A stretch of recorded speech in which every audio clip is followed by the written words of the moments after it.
Hello guys, welcome to our channel power of movie lover and this is Venky.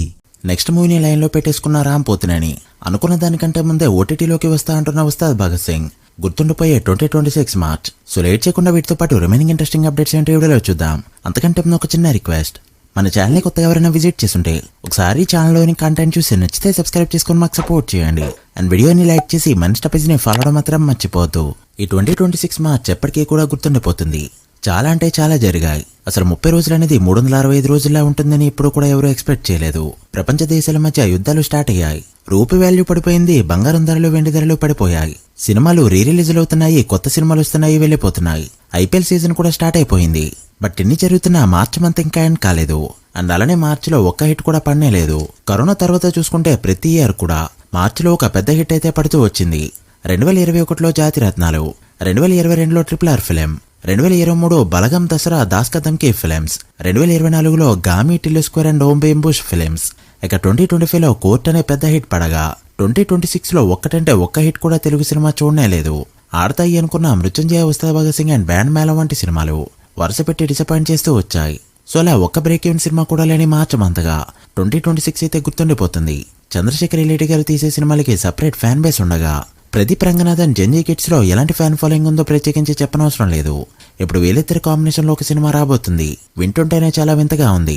But actually Chandrasekhar Reddy గారు రాసుకున్న action thriller కి Pradeep Ranganathan perfect గా set అవుతాడనే talk గట్టిగా వినిపిస్తూ ఉండగా వీళ్ళ కాంబినేషన్ లో సినిమా కూడా త్వరలోనే చూడబోతున్నాం.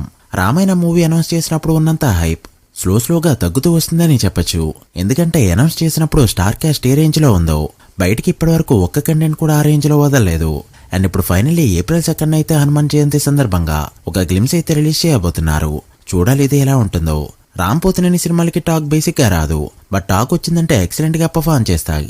బట్ ఎవరూ ఎక్స్పెక్ట్ చేయని విధంగా సూపర్ హిట్ టాక్ తో డిజాస్టర్ అనిపించుకుంది ఆంధ్ర కింగ్ తాలూకా సినిమా. సో దీని నుంచి బయటికి రావడానికి చాలా టైం తీసుకోగా కొత్త డైరెక్టర్ తో నెక్స్ట్ మూవీ లాక్ అయింది. లోకేష్ కనకరాజ్ దగ్గర వర్క్ చేసిన డైరెక్టర్ ఈ మూవీకి డెబ్యూ చేయబోతూ ఉండగా మృత్యుంజయ డైరెక్టర్ ఈ సినిమాకి స్క్రీన్ ప్లే రైటర్ గా వర్క్ చేయబోతున్నాడు. యాక్షన్ థ్రిల్లర్ ఛానల్లోనే ఈ సినిమా రాబోతూ ఉండగా ఓటీటీ డీల్ కూడా ఇప్పటికే క్లోజ్ అయినట్టు టాక్. ఇక అనిరుద్ధిని మ్యూజిక్ డైరెక్టర్ గా తీసుకోవాలని చాలా ట్రై చేస్తుంది మూవీ టీం. చూస్తుంటే రామ్ కూడా నాని బాటలోనే కాంబినేషన్లు సెట్ చేసుకునే పనిలో ఉన్నాడు. రాధికా గారి తాయ్కి జయ సినిమా ఇండియాలో 70 కోట్లు, ఓవర్సీస్ లో 10 కోట్ల వరకు గ్రాస్ కలెక్ట్ చేయడంతో ఓవరాల్ గా 80 కోట్ల పైన గ్రాస్ తో ఇయర్ కాలీవుడ్ కి టాప్ 2 గ్రాసర్ అనిపించుకోగా ఇప్పుడు ఓటీటీ రిలీజ్ కి రెడీ అయింది. April 10 హాట్స్టార్ లో మల్టిపుల్ లాంగ్వేజెస్ లో రిలీజ్ కాబోతుంది ఈ సినిమా. విజయ్, అజిత్, రజనీకాంత్ సినిమాలు లేకపోతే కాలీవుడ్ పరిస్థితి ఇది. పొరపాటున ముగ్గురు కూడా సినిమాల్ని రిలీజ్ చేయకపోతే ప్రతి ఇయర్ మినిమం 100 కోట్ల గ్రాస్ మాత్రమే హైయెస్ట్ గ్రాసర్ పెట్టుకుంటారు కాలీవుడ్ వాళ్ళు. ఇక 5 వారాల వరకు ఓటీటీకి రావని చెప్పిన ఉస్తాద్ భగత్ సింగ్ ఇప్పుడు అనుకున్న దానికంటే తొందరగానే రాబోతుంది. వీళ్ళే చెప్పిన దాని ప్రకారం ఏప్రిల్ లాస్ట్ వీక్ లో రిలీజ్ కావాల్సి ఉండగా నెట్ఫ్లిక్స్ వాళ్ళు 80 కోట్లు పెట్టి కొనుక్కోవడంతో అంతవరకు వెయిట్ చేసేలా కనిపించట్లేదు. ఎందుకంటే బాక్సాఫీస్ రన్ కూడా ఇప్పటికే కంప్లీట్ అయిపోగా ప్రజెంట్ నడుస్తున్న ట్రెండ్ అందరికీ తెలిసిందే. సినిమా బాక్సాఫీస్ దగ్గర 100 కోట్లు కొడితే ఒక రేట్, 200 కోట్లు కొడితే ఒక రేట్, 300 కోట్లు టచ్ చేస్తే మరొక రేట్.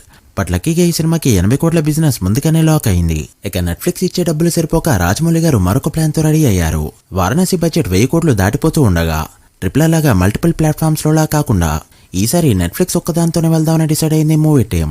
బట్ ఇది మాత్రమే ఫాలో అయితే ఖచ్చితంగా దెబ్బైపోతున్నారు. వాళ్ళు పెట్టిన బడ్జెట్ కి డబ్బులైతే రికవరీ కావట్లేదు. సో ఖచ్చితంగా తక్కువ టైంలోనే 2 పార్ట్లు రిలీజ్ అయ్యేలా 2 పార్ట్స్ తో సినిమాని వద్దామా లేదా అనే ఆలోచనలో ఉండగా ప్రస్తుతానికి ఇది ఆలోచన వరకే ఉంది. రన్ టైం అనేది కరెక్ట్ గా సహకరిస్తే ఫస్ట్ పార్ట్ ఎండ్ చేయడానికి సరైన పాయింట్ ఉంటే మాత్రం ఖచ్చితంగా 2 పార్ట్స్ గానే వస్తుంది ఈ సినిమా. బట్ ప్రస్తుతానికి మాక్సిమం 3 గంటల లోపు రన్ టైం తో సింగిల్ పార్ట్ లా తీసుకురావాలని చూస్తున్నారు మేకర్స్. సో చూడాలి ఏం జరుగుతుందో. ఇంకో 1 మంత్ లో అయితే క్లారిటీ రాబోతుంది. ఇక పెద్ద విషయానికి వస్తే April 13 రావట్లేదని అందరికీ తెలిసిన విషయమే. బట్ అఫీషియల్ గా డేట్ అయితే ఎక్కడా చెప్పలేదు. బట్ రీసెంట్ గా జరిగిన ఒక సినిమా ఈవెంట్ లో ఎస్కేన్ అయితే నోరు జారుతూ June 25న రాబోతుంది అంటూ ఆ టైం అయితే మేము ఈ సినిమాని దింపట్లేదని చెప్పుకొచ్చారు. అండ్ అఫీషియల్ డేట్ రాలేదని చెప్పి రియలైజ్ అవుతూ ట్విట్టర్లో అయితే సారీ చెప్పారు కూడా. మరి ఇన్ని నెలల పాటు పోస్ట్ పోన్ అంటే అది కూడా జూన్ ఎండ్కి అంత మంచి విషయం అయితే కాదు. జూలై ఎలా ఉంటుందో ఎవరికీ తెలీదు. వర్షాలే పడతాయా, ఎండలు ఎక్కువ కాస్తాయని దానిపై ఎవరికి క్లారిటీయే ఉండదు. చెప్పాలంటే ఒక రకంగా June ending and July month అంతా కూడా సినిమా వాళ్ళకి అన్ప్రెడిక్టబుల్. అసలు మూవీ టీం ఏం ప్లాన్ చేస్తున్నారో కూడా అర్థం కావట్లేదు. ఏ డేట్ కి వద్దామనుకుంటున్నారో వీళ్ళకే ఒక క్లారిటీ లేదు. సో అన్ని సర్దు మనగాలంటే ఇంకో 1 మంత్ పాటు వెయిట్ చేయక తప్పదు. So guys, that the video. Peddi Ramayana toxic and paradise films day 1 ఎంత నెంబర్ పెడతాయి అనుకుంటున్నారో కామెంట్ చేసి, వీడియో నచ్చితే లైక్ చేసి మీ ఫ్రెండ్స్ ఫైల్ నెంబర్స్ కి షేర్ చేయండి. మరొక ఇంట్రెస్టింగ్ వీడియోతో మళ్ళీ కలుద్దాం. అప్పటి వరకు signing off. Power of movie lover. Thank you.